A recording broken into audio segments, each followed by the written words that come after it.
I've always thought of games as interactive movies, and a lot of time the conflict in these movies comes in the form of difficulty. I played through Spelunky and Celeste pretty close together, and after beating both, it really got me thinking. These are two games that are both notorious for being difficult, yet they have very little in common and are difficult in completely different ways. Then I started thinking about difficulty as a concept, and next thing I knew I had a 22-page Google Doc. In this video, we're going to discuss some of the interesting ins and outs of what makes a game difficult, including a big genre of games that I know you want to hear about, but I'm going to make you wait a little bit for that. Let's start off with a more fringe case.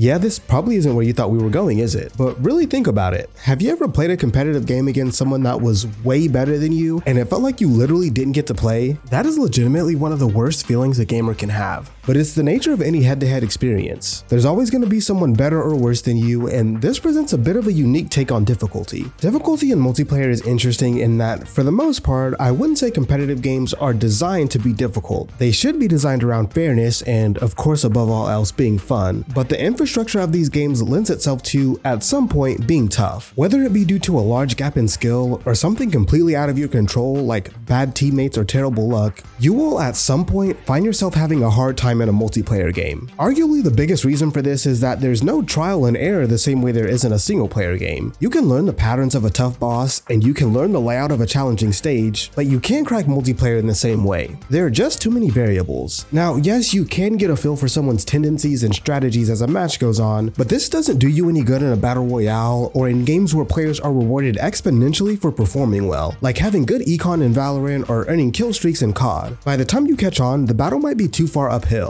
We're now in an era where games are continuously being changed and updated, and staying ahead of the curve can be a challenge on its own. Have you ever stopped playing a game for even a couple months and come back to it feeling like a toddler learning how to walk again? Up against Olympic athletes, metas are always changing, new weapons and characters are constantly being added, and games are continuously evolving. For the most part, this is a good thing. It keeps things fresh and gives players both intrinsic and extrinsic motivation to keep playing, but it's a bit of a double-edged sword. Keeping up with even one game can sometimes feel like a part-time job, and if you're someone that has 2 or 3 that you're constantly playing, well, you might want to start looking into benefits. I booted up Rainbow Six Siege for the first time in probably around 7 years as a little experiment to see how I do. Keep in mind that this is a game that I used to play the hell out of and was pretty decent at, but this was how my first few games went.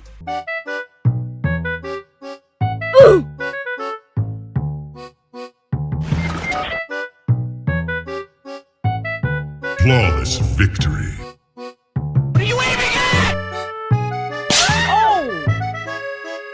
About as well as expected. I've actually been wanting to get back into Siege for a while now, but the amount of information that you need to just not be ass at this game is such a big mental roadblock, and I imagine a lot of players don't get into a lot of games for this very reason. Like, can you imagine having never played a MOBA before and trying to get into League right now? How many hours of what does this champion do again do you think you'd have? There's also just something about knowing that you're going to be bad and it's not in a safe space of a single player game. There are going to be people watching and potentially criticizing you when all you're trying to do is get better and have fun. And that brings us to the final point of the multiplayer section. Beyond mechanics, sometimes just knowing that another person hundreds of miles away is the reason you're back in the lobby stings in such a specific way. You can come up with as many excuses as you like. They were using a cheap character or a broken weapon, your connection was bad, etc. But most of the time the other player was just better than you. And that can sometimes be a hard pill to swallow. In part 3 of my fighting game series, I talked about how good it feels to completely download someone. What I didn't talk about was how it feels to be on the receiving end of that. Being in a game for even just a few minutes with someone that is way above your skill level can literally feel like a hostage situation. And unlike single player games, you can't just pause or quit the game and take a break when things get rough. You've got to tough it out until the match is over. You could leave, but we all know that rage quitting makes you the laughing stock of the lobby, and almost every online game has some sort of early leaver penalty too. So the majority of the time you're better off taking your licks.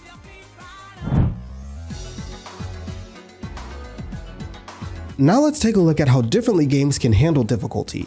Celeste is the game that gave me the idea for this video. It's pretty short, but full of tough platforming sections that will really test your patience and resolve. I played this right after spending close to 20 hours on Spelunky 2, a merciless roguelike where anything can kill you at any moment, and if you've spent any amount of time on the Spelunky games, you know that that's not an exaggeration. Under normal circumstances, Celeste would have been a really tough game for me to complete. Platformers are one of my gaming Achilles heels, puzzle games being the other, and this is designed to be a challenging one. But compared to the hell Spelunky put me through, Celeste was kind of a cakewalk. Getting to the end of Celeste and realizing that, for the most part, it didn't feel like that tough of a battle was such a weird moment for me. I fully went into it expecting to not have fun, but this is where we get into how differently these games handle difficulty. Celeste is a much more mechanically demanding game than Spelunky. As you progress through the game, the levels require more and more precision and keen timing, and each world has its own set of gimmicks and obstacles that you'll need to get used to. This is the core of Celeste's difficulty. Spelunky, despite also being a platformer, focuses more on resource management and good decision making. This doesn't sound like it would make for such a tough game, but paired with the fact that everything is trying to kill you and dying means restarting, you'll end up constantly on the edge of your seat as you try to complete a run. I found that although Celeste is difficult in a more traditional sense, it's easier because it's also infinitely more forgiving than Spelunky. You can die 100 times on the same section, but you always have that peace of mind knowing that no matter how many tries it takes, you'll always start over right at the beginning of it. Now compare that to the psychological warfare of tiptoeing through the Rube Goldberg machine of death titled Spelunky 2 for 20 minutes to complete a run, the whole time knowing that anything can send you back to the beginning. Both of these games are designed with difficulty spearheading them, and as a result only have one setting. But as we know, a lot of games let you choose the level of difficulty when you start them up. It seems like the default for a higher difficulty means more enemies and or you deal less damage and or the enemies tank more damage. Essentially just a shift in numbers. But some games make unique changes between difficulty settings, and I love when games use their difficulty options to fundamentally change how the game is played. The Last of Us Part 2 is probably my favorite example of this.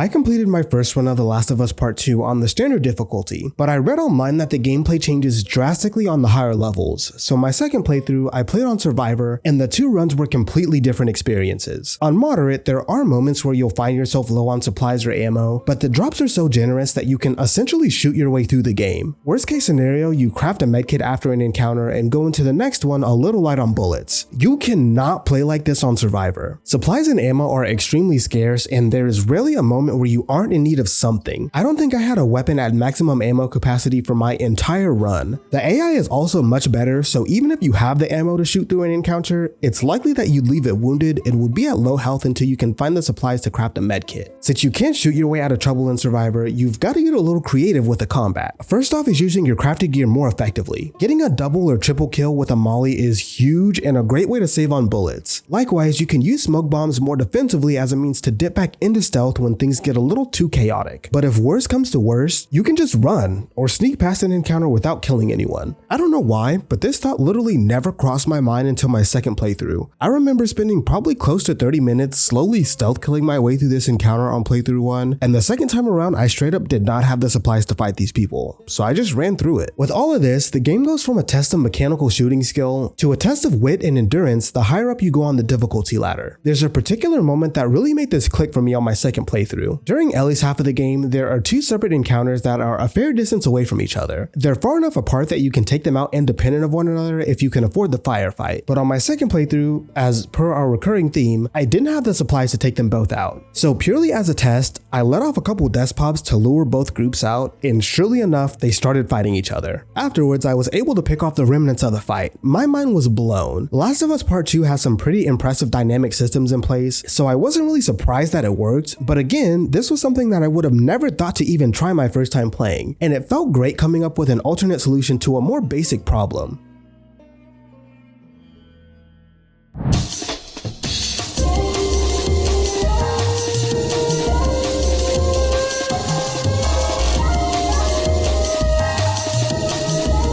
So now's the part of the video you've probably been waiting for. It feels obligatory to mention the Souls games when on the topic of difficulty, and I think it's because they so perfectly toe the line of being hard as hell but still being fair and rewarding, something that is not easy to do. I want to mention up front that I haven't played all of the FromSoft games. I've played the Dark Souls trilogy and I'm working through Bloodborne now, but I haven't really touched Demon Souls, Sekiro, or Elden Ring yet. With that being said, most of what I'm going to say in this section is only going to reference my experience with the Dark Souls games. The gameplay itself is mostly going to be from my Dark Souls 3 playthrough. I had recordings of my entire playthroughs of Dark Souls 1 and 2 on my external hard drive that didn't survive the move to my current apartment. F in the chat for that one. The way that I look at it, the Souls games and any good Souls-like are wars of attrition. How many times can you get your ass beat and give it another shot? That's the true test of Dark Souls. Though the Souls games are much more than their combat, it is the main point of difficulty within them, so it's the first thing that I want to talk about. The combat in Dark Souls is very tactical. Going into these games with a hack and slash mindset or thinking that you get to control the flow of the fights is a recipe for disaster. I've always looked at the combat in these games as a song and dance. An enemy or boss only has a certain amount of moves and you win by correctly responding to whichever they choose. Let's look at the Abyss Walkers in Dark Souls 3, which was the first boss in the game that really gave me some trouble. This is a 2-phase boss fight, and phase 1 sees you fighting a few enemies slightly above mob level. The main challenge here is managing fighting multiple enemies at once. Notable moves are this sliding sweep attack, a dive bomb, and the end of their basic combos, which are all pretty easy to roll into and take your turn. The second phase takes you from fighting a handful of lower health enemies to a single boss of similar design equipped with a beefed up moveset. All of his sword swings leave a trail of fire behind them, which increases their range and adds a bit of a tricky lagging effect. It's really easy to get dodge happy and roll a little too early, avoiding the swing itself, but not the fire behind it. He also has a completely new move that sends a column of fire across the field, which will catch you if you're rolling away from a lot of his moves. Interestingly enough, I found the most success with this phase by baiting out and reacting to a lot of the same moves from the first, minus the dive attack, which has a bigger splash radius. Both of his sliding attacks leave him with a big opening afterwards,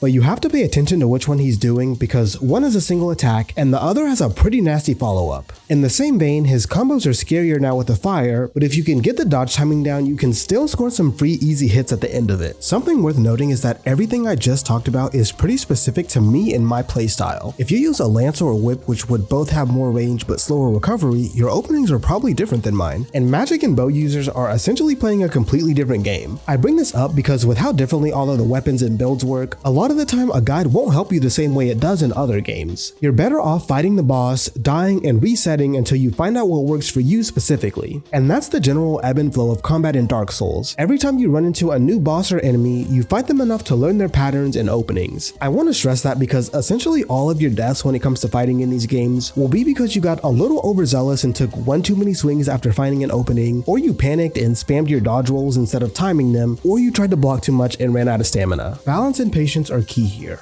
It took me around an hour to beat the Abyss Walkers, but every run I could feel myself getting better. I think this is another thing that the Souls games do incredibly well. Your first game may be a little rough, but as you play through them and get better, the bosses start to always feel surmountable. I believe that this is a key part of the formula, as feeling like you can do something is often the best motivation to do it. Another sleeper mechanic that makes these games so hard is how hands-off they are. If you're used to games that hold your hand and give you quest markers or a map and compass, the switch to a Souls game can be quite jarring. Before buckling down and really telling myself that I would play through these games, I gave up on Dark Souls 1 twice for this very reason. I'm the type of gamer that is more likely to get frustrated wasting my time being lost than dying 20 times to a boss, and I also refuse to look up guides for single-player experiences. But pushing through the times where directions are a little ambiguous is what makes finding new areas so satisfying. I still vividly remember rolling up on Shrine of Amana in Dark Souls 2 and Irithyll of the Boreal Valley in Dark Souls 3 and completely being stunned by the visuals. Obviously, one of those areas ended up being a lot worse than the other, but that is the type of experience that you're robbed of when you're constantly looking at quest markers and adventure logs.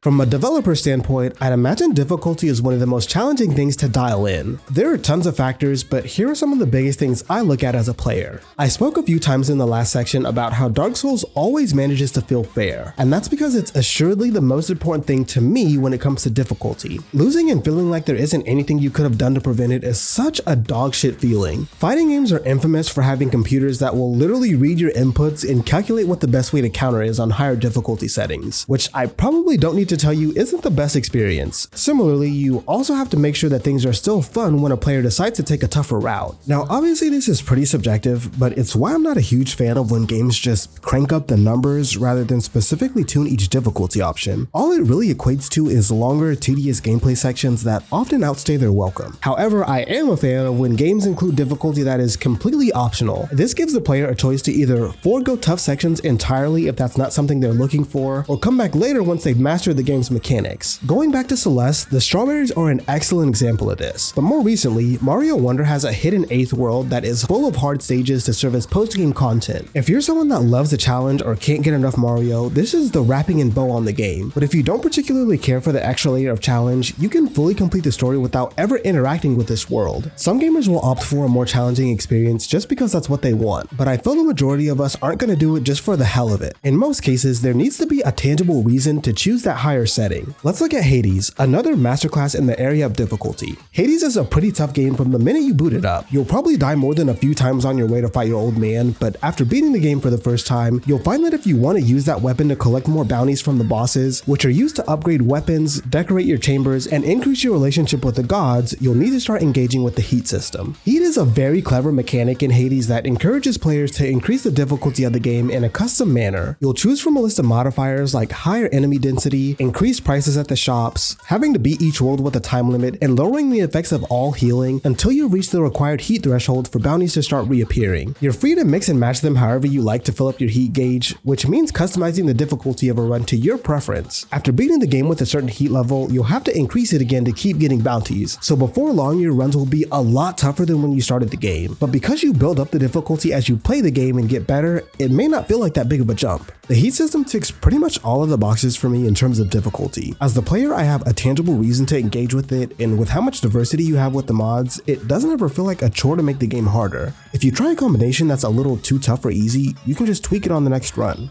It's also important to evaluate the reward versus time investment. Lately, I've been planning my days out to ensure that I'm making time to write, edit, work out, cook, and all of the other things that I have to do. A lot of the time, that means only having 3 or 4 hours in the work week to play games. I do not want to spend half of that time stuck on a boss or puzzle or trying to figure out what I'm supposed to do next. My particular brand of salt also makes it that if I spend 3 hours on a boss, by the time I finally beat it, I don't even get that satisfying, yes, I finally did it moment. Instead, I tend to focus on what I could have been doing with the wasted time.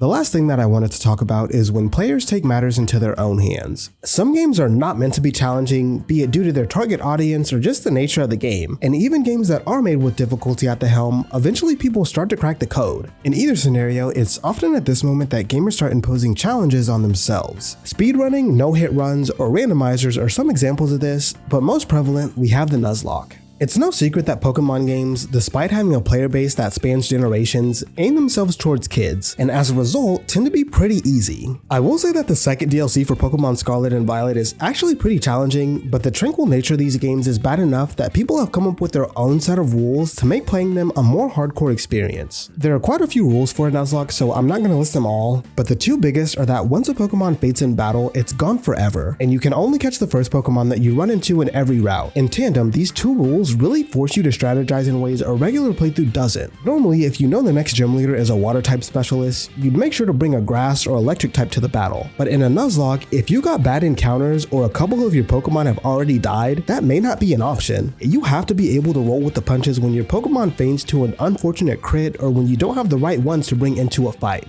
Purposely playing games outside of the way the devs intended isn't something that regularly crosses my mind, and the way that I play games is very finish one on to the next, but I can still see the value here, especially when a game lacks challenge or you've played it to the point of mastery. If there's a game that you love and play the hell out of, it may be worth looking up popular challenge runs to spice up your next playthrough.